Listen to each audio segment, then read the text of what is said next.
कि जो बंशी है ना वो भगवान शिव का रूप है। एक दिन कृष्ण भगवान जा रहे थे और सब गोपिकाएं कुछ व्रत कर रही थी। कृष्ण घर पर आए, माँ को पूछा, माँ सब गोपिकाएं पूजा की थाली लेकर जा रही है, क्यों? बोले बेटा वो कात्यायनी व्रत के लिए जा रहे हैं। ये कात्यायनी व्रत क्या होता है माँ?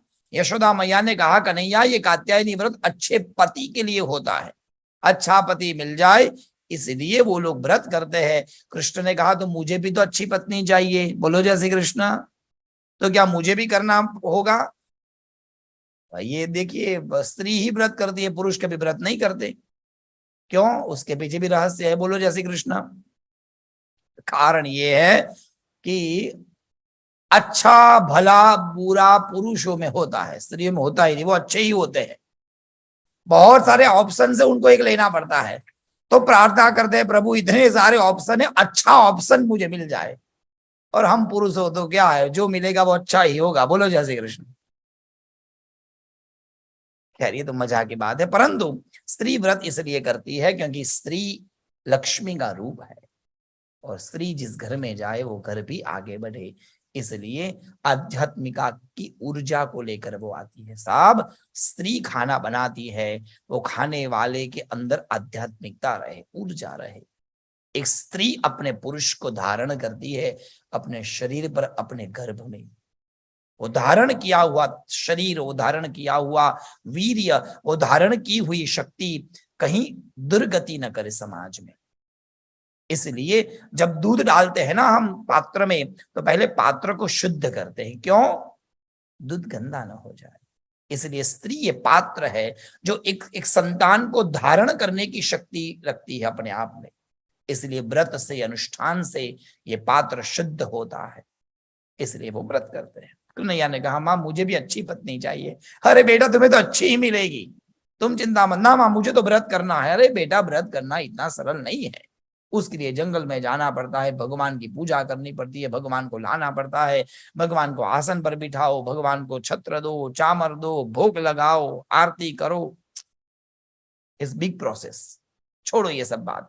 कन्हैया ने जो जो माँ ने कहा बिल्कुल याद कर लिया उसने। जंगल में जाओ, भगवान को लाओ, आसन पर बिठाओ, ब्ला ब्ला ब्ला, ये पूरा उनको याद हो गया। और घर के बाहर जाके आंख बंद की और सोचा मैं भी व्रत कर लेता हूं। आंख बंद की और सोचने लगे बड़े भगवान कौन? आंख बंद करके देखा तो दुनिया के बड़े भगवान है देवाधिदेव महादेव।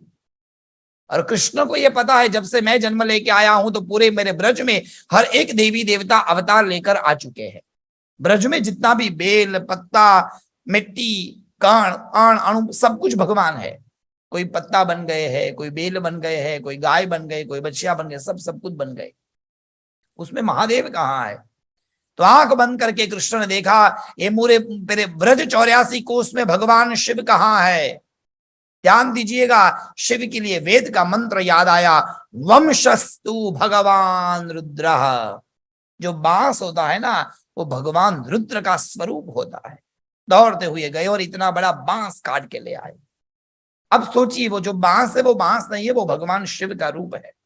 वो बांस को ले आए, पानी से धोकर साफ किया। अब सोचा भगवान को आसन पर बिठाना है। शास्त्र में लिखा है आसन कैसा होना चाहिए, तो कहा गया है रम्यम सुशोभनम दिव्यम सर्व सौख्यम करम शुभम। पवित्र एकदम सुकोमल आसन होना है।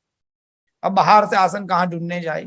तो कन्हैया ने सोचा मेरे शरीर का ही आसन दे देता हूं। अब सुकोमल आसन, हमारे शरीर के अंगों में सबसे कोमल अंग कौन है? जो बाहर है वो है होठ, सबसे कोमल। तो कृष्ण भगवान ने उस बांस को अपने होठ पर बिठा दिया, आसन दे दिया। माँ ने कहा था चरण सेवा करो, दोनों उंगलियों से चरण की सेवा करना शुरू कर दी। माँ ने कहा था छत्र दे दो, तो कृष्ण कहा अब छत्र कहाँ से लाऊं? थोड़ा सा मस्तक झुका दिया, माथे पर से मोर का पीछ उस बंसी के ऊपर छत्र बन गया।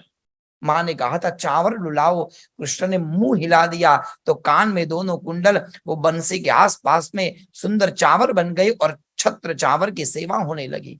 माँ ने कहा बेटा भोग लगाना पड़ता है। अब भोग कहा जाए भाव से लगाओ।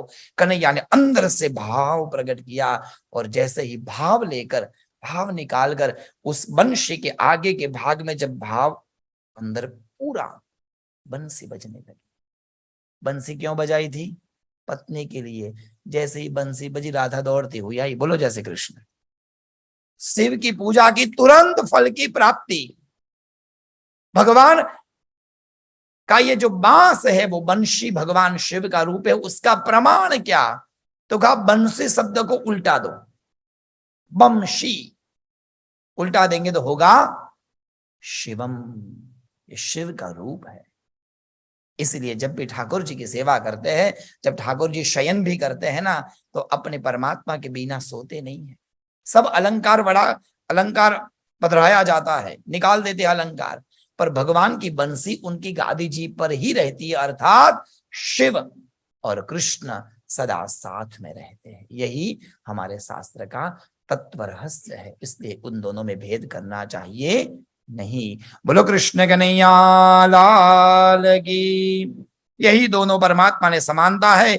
इसलिए बिल्कुल मन में ऐसा भाव न करे कि मैंने शिव पुराण सुन लिया तो अन्याश्रय होगा ना। ये अन्याश्रय नहीं है, ये कृष्ण भक्ति में ही दृढ़ता पूर्ति के लिए ही है।